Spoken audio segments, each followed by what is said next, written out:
Баршаңызға сәлем. Бүгін сіздерге өте керемет болып шығатын печенье рецептін ұсынбақшымын. Бұл печенье песочное печенье және құрамы да оңай.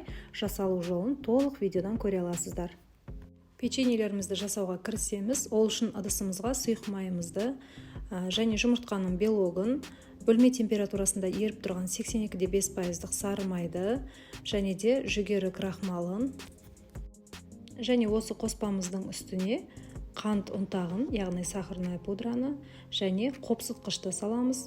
Осы қоспаның үстіне дәмін беру үшін ванилин саламыз. Және ұнымызды алдын ала електен өткізіп дайындап, осыны қоспаның үстіне салып, барлығын қолымызбен осылай толығымен араластырып жұмсақ қамыр илейміз. Қамырымыздың басы бірігіп өте жақсы болып формаға келген кезде осындай бөліктерге бөле бастаймыз. Осындай таразының көмегімен 15 граммнан бөліп шықтым.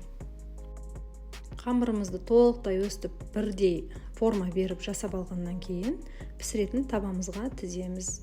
Және де алдын ала пешімізді 180 градусқа қыздырып қоямыз. Бетіне форма беру үшін осылай вилканың көмегімен видеода көрсетілгендей етіп жоғары көтермей жабысып қалады. Жоғары көтерсеңіз осылай видеодағыдай узор беріп шығамыз.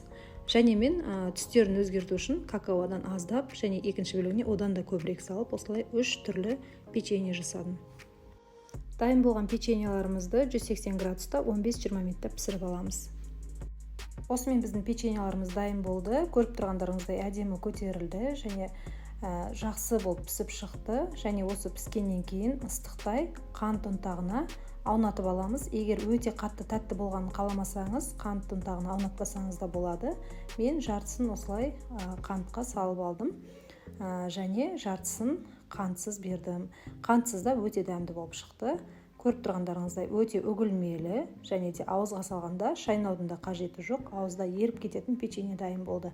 Жасап көріңіздер, маған видео отчеттарыңызды жіберіңіздер. Каналыма жазылмасаңыз жазылып қойыңыздар. Сіздермен болған Гүлназ.